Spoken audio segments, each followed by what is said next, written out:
সম্প্রতি এক খবরে নড়েচড়ে বসেছে বিশ্বের অন্যতম শক্তিধর নেতা ভ্লাদিমির পুতিনকে নাকি হত্যা করা হবে। আর এই ষড়যন্ত্রের পেছনে নাকি রয়েছে বিশ্বের মোড়ল বলে পরিচিত যুক্তরাষ্ট্র। এমন চাঞ্চল্যকর তথ্যে স্বভাবতই বৈশ্বিক রাজনৈতিক অঙ্গনে তৈরি হয়েছে ব্যাপক উত্তেজনা। রুশ রাষ্ট্রীয় সংবাদ মাধ্যম তাসের খবর, রাশিয়ার প্রেসিডেন্ট ভ্লাদিমির পুতিনকে হত্যার ষড়যন্ত্র করেছে মার্কিন প্রশাসন। শুধু তাই নয়, রুশ সামরিক বাহিনীর বিরুদ্ধে যুদ্ধেরও পরিকল্পনা রয়েছে হোয়াইট হাউসের। রাশিয়া ইউক্রেন যুদ্ধকে কেন্দ্র করে বেড়েছে রুশ মার্কিন দ্বন্দ্ব। এরই মাঝে মার্কিন সাংবাদিক টাকার কার্লসনের এক বক্তব্যে তৈরি হয়েছে আরও ধোঁয়াশা। তার দাবি, যুক্তরাষ্ট্রের সাবেক প্রেসিডেন্ট জো বাইডেন পুতিনকে হত্যার পরিকল্পনা করেছিলেন। শুধু তাতেই চুপ ছিলেন না তিনি, তার ক্যাবিনেটের পররাষ্ট্রমন্ত্রী অ্যান্টনি ব্লিংকেনের সাহায্যে রাশিয়ার বিরুদ্ধে যুক্তরাষ্ট্রের যুদ্ধ লাগিয়ে দিতে চেয়েছিলেন যুদ্ধবাজ জো বাইডেন। নবনির্বাচিত মার্কিন প্রেসিডেন্ট ডোনাল্ড ট্রাম্প যুক্তরাষ্ট্রের মসনদে বসার মধ্যেই পুতিনকে ঘিরে এমন তথ্য ফাঁসে নতুন করে বেড়েছে উত্তেজনার পারদ। এমন পরিস্থিতিতে রাশিয়ার প্রেসিডেন্ট ভ্লাদিমির পুতিনকে হত্যার ষড়যন্ত্র পারমাণবিক যুদ্ধের একটি সরাসরি পথ, এমনটাই হুঁশিয়ারি দিয়েছে রাশিয়ার স্টেট ডুমার স্পিকার ভ্যাচেস্লাভ ভলোদিন বলেছেন, প্রেসিডেন্ট ভ্লাদিমির পুতিনের ওপর আক্রমণ মানেই সরাসরি পারমাণবিক অস্ত্রযুদ্ধে জড়িয়ে পড়া। সঙ্গত কারণেই আন্তর্জাতিক বিশ্লেষকদের মধ্যে মতবিরোধ দেখা দিয়েছে। তার এই সতর্ক বার্তা কি স্রেফ হুঁশিয়ারি, নাকি এর পেছনে রয়েছে সামরিক ও ভূ রাজনৈতিক মেরুকরণের জটিল হিসাব নিকেশ?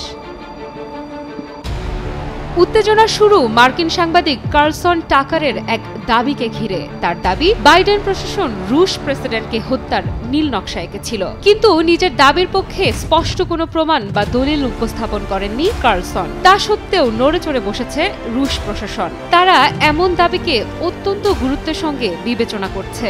ভলোদিন জানিয়েছেন, এ কথা ছড়ানোর পরেও বাইডেন কিংবা ব্লিংকেন কেউই এ দাবি অসত্য বলে মন্তব্য করেননি। তাদের নিরাপত্তাই কি সত্য উন্মোচিত করে দেয় না? এ সময় হামলার এ পরিকল্পনা মোটেও বিচ্ছিন্ন নয় উল্লেখ করে ভ্যাচেস্লাভ ভলোদিন বলেন, এ ধরনের ঘটনা বিচ্ছিন্ন কিছু নয়, কারণ সম্প্রতি হাঙ্গেরির প্রধানমন্ত্রী ভিক্টর আরবানকে হত্যা চেষ্টা করলেও তা ব্যর্থ হয়েছে। স্লোভাকিয়ার প্রধানমন্ত্রী রবার্ট ফিকো হামলার শিকার হয়েছেন। এমনকি নির্বাচনের আগে বর্তমান মার্কিন প্রেসিডেন্ট ডোনাল্ড ট্রাম্পকে প্রচারণার সময় দুবার আক্রমণের মুখে পড়তে হয়। তিনি এসব বিচ্ছিন্ন ঘটনাকে একত্রে বিশ্লেষণ করে জানান, এগুলো একই পরিকল্পনার অংশ এবং আন্তর্জাতিক রাজনীতির গভীর সংকটের ইঙ্গিত। এখন এমনই ফুরফুরে মনে থাকবে সবাই। বসুন্ধরা টয়লেট্রিজ, ফুরফুরে মন সারাক্ষণ। যদিও ক্রেমলিনের মুখপাত্র দিমিত্রি পেসকভ কার্লের এই দাবির সত্যতা নিয়ে প্রশ্ন তুলেছেন। তিনি বলেন, আমরা জানি না কার্লসন এ ধরনের তথ্য কোন সূত্র থেকে পেয়েছেন, তাই এর সত্যতা নিয়ে আমাদের সন্দেহ রয়ে গেছে। তবে তিনি এও যোগ করেছেন, রাশিয়ার বিশেষ তদন্ত সংস্থাগুলো সতর্ক অবস্থানে রয়েছে এবং সার্বিক পরিস্থিতিতে গভীর মনোযোগ রেখেছে।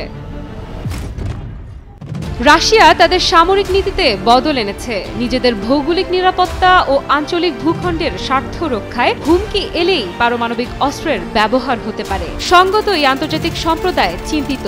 রাশিয়ার এই ধরনের বক্তব্য কি শুধু ভয় দেখানোর জন্য, নাকি সামনের কোনো ঘটনার ইঙ্গিত দিচ্ছে? বিশ্লেষকদের মতে এই ধরনের বক্তব্য চলমান পশ্চিমা বিশ্ব ও রাশিয়ার মধ্যকার স্নায়ুযুদ্ধকে আরও জটিল পর্যায়ে নিয়ে যেতে পারে। বিশ্বের একাধিক ফ্রন্টে ইতোমধ্যে যুদ্ধ চলমান। এর মধ্যে 2 বছরেরও বেশি সময় ধরে চলমান ইউক্রেন যুদ্ধ যদি পারমাণবিক অস্ত্রের সংস্পর্শ পায়, তাহলে গোটা বিশ্বই থমকে যেতে বাধ্য হবে। আফরিদা ইফরাত, নিউজ 24।